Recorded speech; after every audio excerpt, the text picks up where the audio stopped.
Mais d'abord, on va partir se balader un petit peu au sud, hein, sur cette côte, mon cher Janssen. On est au nord de la côte landaise. On va partir cap au sud, effectivement, direction Cap-Breton. Cap-Breton, c'est un port qui a été très actif au 12e, 13e, port au débouché de l'Adour. L'Adour qui a vu son cours être modifié, hein, parce que il est d'abord parti au nord de Cap-Breton et puis on l'a redirigé pour qu'il soit aujourd'hui sur Bayonne. Tout cela n'est pas naturel du tout, c'est fait de la main de l'homme. Donc, à partir du moment où l'Adour est parti à Bayonne, c'est vrai que le port de Cap-Breton est un peu tombé en désuétude. Napoléon III est passé par là. Il a redonné du lustre à Cap-Breton. Cap-Breton qui est redevenu un port de pêcheurs au début du XXe siècle. C'est aujourd'hui d'ailleurs le seul port de pêche où il y a un marché public où on vend directement à la criée aux particuliers qui viennent se servir comme ça en langoustes, en poissons, en sole et en différents coquillages que nous cuisinons aujourd'hui. Et puis il y a également un port de plaisance. Tout cela fait que Cap-Breton est une ville qui respire les embruns et la mer. Et c'est ça qu'on aime. À Cap-Breton, l'océan est le maître des lieux. Rien d'étonnant à ce que le symbole le plus connu de la ville soit cette estacade datant du 19e siècle. Destinée à protéger l'entrée du port, cet assemblage de madriers n'a pas été conçu ainsi au hasard. Cette estacade est bâtie à claire-voie, c'est-à-dire que la mer peut passer à travers cet édifice. Les courants, les vagues peuvent passer à travers, ce qui fait qu'il résiste beaucoup mieux à la mer qu'un mur qui serait très très solidement construit en béton et qui risquerait d'être abîmé par les assauts de l'océan qui sont très puissants ici. Ici, comme sur toute la côte atlantique, l'érosion a fait son affaire. Chaque année, la côte recule de plusieurs mètres, un morceau de France en moins. Mais ce processus ne date pas d'hier. Pour s'en rendre compte, il suffit de se rendre sur la plage où se dressent ces blocos, vestiges de la Seconde Guerre mondiale. Quand j'étais gamin dans les années 50, nous allions jouer dans les blocos de Cap-Breton, mais pour y parvenir, il fallait se frayer un chemin dans les broussailles, dans les murs et les ronces, parce que ces blocos étaient toujours sur la dune dans les années 50. Ils étaient entourés de végétation et on ne les voyait presque plus. Or, aujourd'hui, ces blocos sont à l'emplacement exact où ils ont été construits. C'est-à-dire, ils ne sont pas tombés de la dune, c'est la dune qui a été retirée en dessous comme on tire un tapis, comme on tire une nappe. Et nous voyons à quel point ces blocos qui sont maintenant les pieds dans l'eau tout le temps, montrent à quel point notre côte, nos dunes ont reculé de façon dramatique. Échoués sur le sable, ces extraordinaires masses de béton évoquent un paysage de science-fiction, telles les ruines d'une cité abandonnée. On se croirait presque dans un décor de cinéma. Avec les intempéries, avec les tempêtes, avec les algues, avec les vagues, avec le fait qu'ils soient déplacés dans tous les sens, eh bien, on a fini par aimer ces blocos. Ils font partie de la plage. Les gens viennent de partout pour les photographier. De temps en temps, ils apparaissent. De temps en temps, le sable les recouvre. Ils sont vivants. Et c'est vrai que maintenant, j'aime ces monuments comme quelque chose de faisant partie intégrante de la plage de Cap-Breton. Un attachement que partagent tous les Caps bretonnais et qui a miraculeusement transformé ces bâtiments de guerre en un lieu de promenade. À Cap-Breton, l'air vigoureux de l'Atlantique inspire désormais des sentiments bien pacifiques.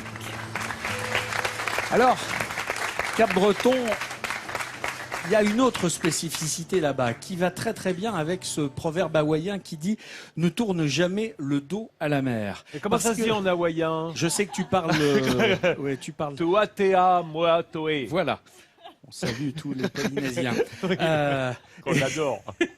Et ce proverbe va très très bien à Cap-Breton parce qu'il y a une spécificité géologique là-bas et géographique, c'est le gouffre de Cap-Breton, ce canyon sous-marin totalement impressionnant, cette espèce d'entaille dans le sous-sol de la mer qui part très très près du bord, puisqu'à peine à 100 mètres du littoral, on est déjà à 2 km de profondeur, alors que c'est une profondeur qui se retrouve d'habitude à 10 km du littoral, et on est dans des profondeurs qui vont très rapidement vers les 3000 mètres, des falaises absolument gigantesques qui du coup aspirent les sédiments qui sont dans toute la région du golfe de Gascogne. Ça rend également le golfe de Gascogne très dangereux pour la navigation parce que ça crée des courants. Et je crois, vous êtes, François Garcia, tout aussi fasciné que moi par ce gouffre qui est un phénomène incroyable ici. Alors le gouffre est un phénomène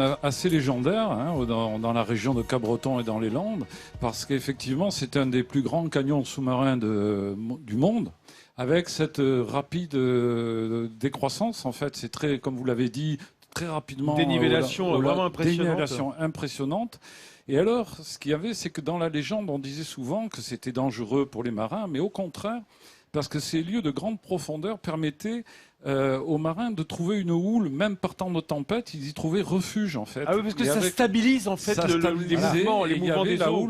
La houle était plus calme et donc ils y trouvaient refuge, contrairement à la légende qui faisait que on racontait que des navires avaient été aspirés dans ce gouffre de Cap-Breton. C'était pas du tout le cas. Ça c'est la légende du grand calmar.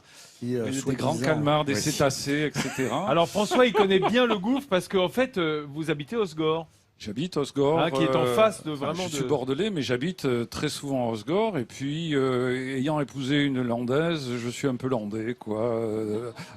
Au bout de tant d'années, quoi. Voilà. Est-ce que c'est à Osgore que vous avez trouvé votre lieu d'écriture là, puisque vous venez de publier Le Remplacement, là, votre dernier livre? Alors effectivement, étant médecin à Bordeaux et assez occupé, j'avoue que c'est un refuge de calme. Comme il y a, enfin, pour écrire, c'est un lieu de tranquillité et aussi de, comment dire, de réflexion, de temps pour lire et pour écrire. C'est l'endroit pour se poser, quoi. Pour se poser, ce qui était déjà le cas à l'origine de la création de Hossegor, puisque ce sont des écrivains au fin 19e, début 20e, qui créèrent la cité de Hossegor. Ah, c'est une cité d'écrivains. Alors, au départ, c'est-à-dire que des gens comme Rose Nijeune, qui a été très connu, Maxime Leroy, Paul Marguerite, furent les premiers à édifier ces grandes et belles villas qu'on voit maintenant autour du lac d'Osgore.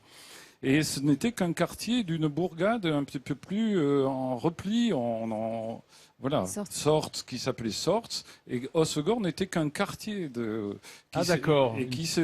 qui était très calme et même assez désert, et donc ce calme a attiré les écrivains. Ça veut dire quelque chose de particulier, Osgore Alors je crois que ça a ses origines dans... alors je pourrais pas vous dire la signification, mais ce sont des mots de vieux gascons qui se sont associés. Et en fait, il y avait que quelques vaches qui paissaient là à la fin du 19e. Et puis, quelques écrivains sont venus, le succès venant, leurs invités ayant été séduits par ce lieu magique et cet étang qui était devenu un lac marin à la fin du 19e. Donc, les maisons ont commencé à se construire, et sans être trop disert, mais enfin, quand même, c'est à partir des années 10, 20, 30 que se développe la grande tradition d'élégance sportive, Oui, chic, c'est ça, la station balnéaire. Alors,